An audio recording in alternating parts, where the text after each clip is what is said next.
Total value of MPs vote plus total values of MLAs vote plus 1/2।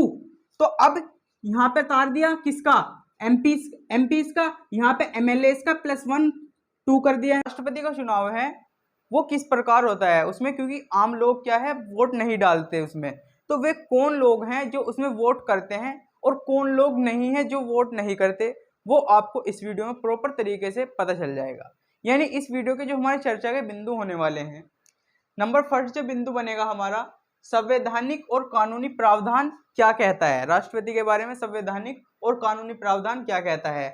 Number 2 पे जो point बनेगा हमारा, अप्रत्यक्ष चुनाव और निर्वाचन मंडल, इलेक्टोरल कॉलेज और अप्रत्यक्ष चुनाव जो है, यानी अप्रत्यक्ष तरीके से, जैसे आप जानते ही होंगे, अगर नहीं जानते तो कोई दिक्कत वाली बात नहीं है कि जो राष्ट्रपति का चुनाव जो होता है अप्रत्यक्ष तरीके से होता है, उसे प्रत्यक्ष तरीके से नहीं किया जाता। तो वो किस लिए नहीं किया जाता वो आपको आगे पता चलेगा।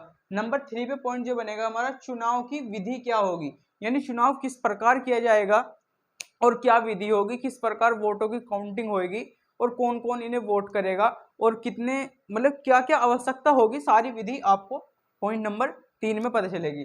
पॉइंट नंबर 4 जो होगा उसमें जीत के लिए कितने वोटों की आवश्यकता होती है, यानी अगर आपको राष्ट्रपति बनना है तो आपको जीतने के लिए कितने वोटों की आवश्यकता होगी, यानी जरूरत कितने वोटों की होगी और कितने वोटों में से कितनी वोट मिलती है, किस प्रकार, मतलब सारी समस्या आपकी इस वीडियो में हल होने वाली है। तो वीडियो में लास्ट तक बने रहिएगा। मेरा नाम है आदित्य सिंह और आप सब देख रहे हैं study plus point YouTube channel. चलिए अपनी वीडियो स्टार्ट करते हुए नंबर फर्स्ट पॉइंट देखते हैं। अब जानते हैं संवैधानिक प्रावधान, यानी संवैधानिक और कानूनी प्रावधान क्या कहता है। जो अनुच्छेद 54 से 58 तक राष्ट्रपति के बारे में ही कहा गया है। जैसे आप जानते होंगे हालांकि इन चीजों को, तो कि राष्ट्रपति के चुनाव में मतदान कौन करेगा, यानी अनुच्छेद 54 में कहा गया है कि राष्ट्रपति के चुनाव में मतदान कौन करेगा और कौन नहीं करेगा। और अनुच्छेद 55 में कहा गया है, 55 में, यानी राष्ट्रपति चुनाव की विधि, राष्ट्रपति चुनाव की विधि क्या होगी। अनुच्छेद 56 राष्ट्रपति के पद का कार्यकाल कितना होगा।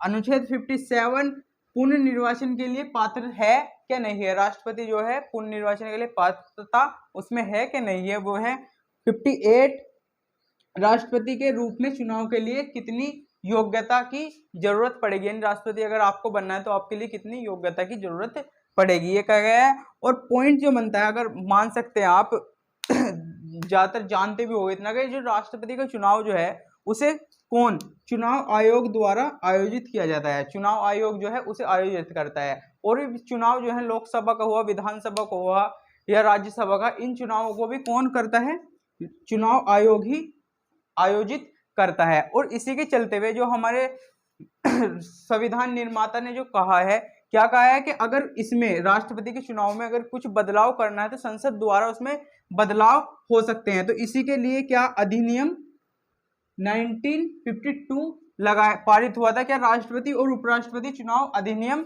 1982 यानी 1952 का आयोजित हुआ था। और आपको अगर राष्ट्रपति बनना है, अगर सोच लिया कि राष्ट्रपति बनना है, तो करीबन आपको इसमें 50 प्रस्तावों और 50 समर्थकों की जरूरत पड़ेगी। ये इसलिए क्योंकि पिछले मतलब बहुत दिनों पहले क्या ऐसा कुछ देखा गया है कि आपके साथ समर्थक नहीं है तो आप राष्ट्रपति चुनाव लड़ सकते थे पहले, लेकिन अब ये नहीं है, क्योंकि ऐसा क्या होता है, बिल्कुल बेकार हो जाता है मामला। आप समझ सकते हो कि आपके पास कोई समर्थक नहीं है अगर, तो लड़ना ही बेकार है। क्योंकि आप अगर प्रधानी का भी चुनाव लगोगे तो पहले आप सोच लोगे कि हमारे साथ कौन है और कौन नहीं है। ठीक है, इतनी चीज हमने जान ली। अब जानते हैं अपना अगला पॉइंट जानते हैं। अब जानते हैं अप्रत्यक्ष चुनाव और निर्वाचन मंडल आखिर है क्या। तो पॉइंट फर्स्ट जो बनता है हमारा इसमें, भारतीय राष्ट्रपति का चुनाव अप्रत्यक्ष रूप से किस प्रकार से होता है, यानी क्यों कराया जाता है अप्रत्यक्ष रूप से। जो अब मान सकते हो आप, जो ज्यादा शक्ति होती है वे हमारे प्रधानमंत्री के पास होती है। राष्ट्रपति से ज्यादा शक्ति प्रधानमंत्री के मंत्रिमंडल में निहित होती है, जो उनका प्रयोग ज्यादातर कर सकते हैं। तो इसलिए क्या इनका चुनाव अप्रत्यक्ष रूप से नहीं होता और उनका चुनाव प्रत्यक्ष रूप से होता है। यानी जो हमारे प्रधानमंत्री उनका चुनाव जो है प्रत्यक्ष रूप से होता है, इनका चुनाव अप्रत्यक्ष रूप से इसलिए होता है क्योंकि इनके पास शक्ति तो होती है लेकिन क्या होती है, कम होती है। ये जो चीज मैंने बताई ये है साधारण भाषा में, मैं इसे घुमा फिरा कर भी बता सकता हूँ। उससे क्या है, आपके दिमाग में समझ में ना आए तो उससे कोई फायदा नहीं है। तो आप यही मान सकते हो बस छोटा सा लॉजिक कि जो प्रधानमंत्री के पास ज्यादा शक्ति होती है और इनके पास थोड़ी कम शक्ति होती है, तो इसलिए ही क्या इनका चुनाव जो है अप्रत्यक्ष रूप से कराया जाता है। तो अब निर्वाचन मंडल यानी इलेक्टोरल कॉलेज की बात कर लेते हैं। तो इसमें क्या है, राज्य की विधानसभाओं के निर्वाचित सदस्य, यानी आप मान सकते हैं जैसे जो इसमें अब जो वोट डालेंगे, इसमें जो राष्ट्रपति के चुनाव में जो वोट करेंगे उसमें कौन कौन करेगा, राज्य की विधानसभाओं के निर्वाचित सदस्य जो 1992 से पहले 1992 से पहले क्या होता था, जो दिल्ली और पुडुचेरी के लोग थे, मतलब जो सदस्य थे वे नहीं डाल पाते थे, यानी जो विधानसभा के वहां के लोग थे वे वोट नहीं कर पाते थे। लेकिन 1992 के बाद 70वें संविधान संशोधन के बाद जो दिल्ली और पुडुचेरी के लोग भी क्या हैं, वोट डालते हैं। जो विधानसभा के वहां के लोग हैं, निर्वाचित सदस्य हैं, वे वोट डालते हैं और संसद के दोनों सदनों के निर्वाचित सदस्य भी वोट करते हैं। राज्यसभा और लोकसभा के दोनों निर्वाचित सदस्य भी क्या करते हैं, इन्हें वोट करते हैं। और जो नहीं डालते, अब हमने जाना अभी यहाँ तक जो डालते हैं उनके बारे में जाना। अब जानते हैं जो नहीं डालते वोट, जो नहीं कर सकते उनके बारे में जानते हैं। राज्यसभा, लोकसभा और विधानसभाओं के मनोनीत सदस्य और राज्य विधान परिषदों के सदस्य निर्वाचित मंडल का हिस्सा नहीं है, जो निर्वाचित मंडल का हिस्सा नहीं है। और ये जो मनोनीत सदस्य हैं, मनोनीत सदस्य और ये जो हैं, ये वोट नहीं कर सकते इन्हें, यानी राष्ट्रपति के चुनाव में ये अपना मतदान नहीं डाल सकते। और जो मैंने ये ऊपर बताया ये लोग वोट डाल सकते हैं। यहाँ पर कौन कौन, जो दोबारा से बता देता हूँ, राज्यों की विधानसभाओं के निर्वाचित सदस्य, दिल्ली पुडुचेरी और लोकसभा यानी दोनों सदनों के सदस्य ये वोट कर सकते हैं और ये वोट नहीं कर सकते। तो कुल सदस्य जो इसमें होंगे हमारे 4809 यानी 4809 सदस्य होते हैं टोटल जो होते हैं। उसमें संसद के हमारे 776, लोकसभा के 543, राज्यसभा के 233 और जो विधानसभा के होते हैं 433 सदस्य होते हैं। 2019 से पहले की बात करें अगर हम, जब जम्मू कश्मीर अलग अलग नहीं होता तो इसकी जो वोटें होती थी, लिखा नहीं क्या मैंने, नहीं लिखा, जो 19 मतलब इससे 2019 से पहले जो वोटें होती थी वे ज्यादा होती थी। तो अब कितनी हो गई, ये 433, कितनी 433 वोटें हो गई। और इसमें से क्या कर दी, 87 माइनस कर दी, कितनी 87। तो आप इसमें क्या प्लस कर लोगे अगर 87 यहाँ पे, तो कितना हो जाएगा 0 1 8 3 11 और 1 12 2 और 1 और 4 यानी 4120 वोटें होती थी पहले। जब 2019 से पहले कितनी वोटें होती थी, 4120 होती थी। लेकिन अब कितनी हो गई है, 433 वोट हो जाएगी। ये 87 जो वोटें थी ये खत्म कर दी गई हैं। ठीक है, चलो अब इसका नेक्स्ट पॉइंट देखते हैं।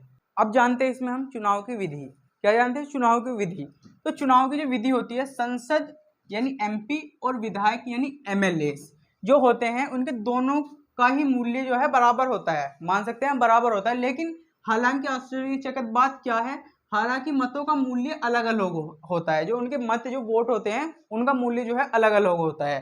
तो विधायकों के मतों का मूल्य, अब बात करते हैं विधायकों जो वोट डालते हैं उनके मतों का मूल्य कितना होता है, कितना प्राप्त होता है वो देखते हैं। तो राज्य की जनसंख्या, जो राज्य की जनसंख्या हमारी, जैसा आप मान सकते हो उत्तर प्रदेश की जो जनसंख्या है, जो जनसंख्या भी जो नापी जाती है यानी तुलना होती है जनसंख्या की, वो भी होती है 1971 की जनगणना और विधायकों की जनसंख्या। जो 1971 की जनगणना हुई थी तो उसके हिसाब से क्या होती है, उनकी जनसंख्या आधारित होती है और विधायकों की कितनी संख्या है, विधायक वहां पर कितनी संख्या में है, यानी मान सकते हैं value of vote of an MP.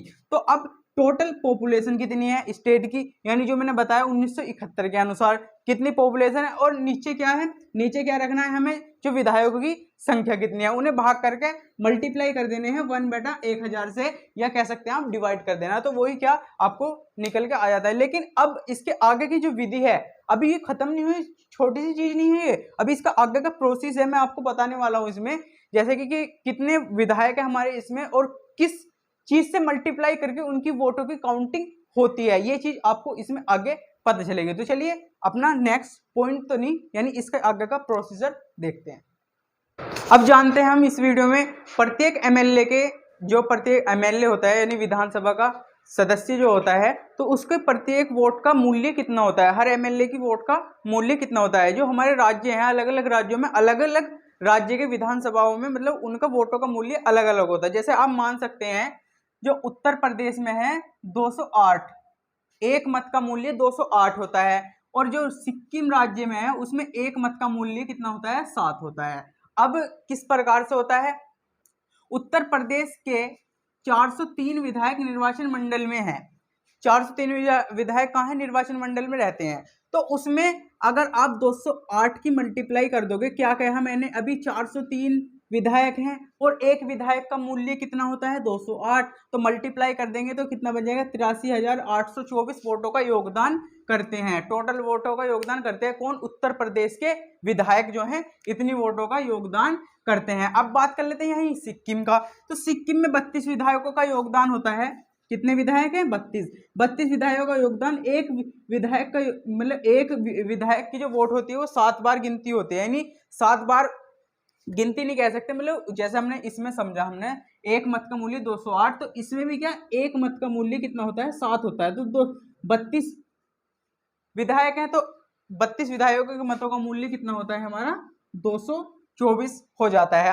अगर आप सभी राज्यों के विधानसभा का कुल मूल्य की बात करें हम इसमें, तो हमारा बनता है 5.43 हजार, और इसमें कुछ 200 कुछ आगे भी है ऐसा, तो वो आपको मैं आगे बताऊंगा। संसद के मतों का कुल मूल्य विधायकों के मतों के कुल मूल्य के बराबर होना चाहिए, क्या होना चाहिए, बराबर होना चाहिए। अब हम इसमें थोड़ी सी और इसकी जानकारी प्राप्त करते हैं, थोड़ी इससे भी अच्छी चीजों का प्राप्त करते हैं। तो क्या वीडियो में अगर यहाँ तक आ गए हो तो लास्ट तक जरूर देख के जाना मेरे भाई, बस इतना ही कहूंगा और कुछ नहीं कहूंगा। अगर पसंद आ रही है वीडियो तो लाइक जरूर कर देना, ठीक है। चलिए अपना पॉइंट देखते हैं। तो ये है हमारा क्या, value of votes of S MP, यानी एमपी की जो वोट है उसकी काउंटिंग किस प्रकार से होती है, एक एमपी की वोट का मूल्य कितना होता है।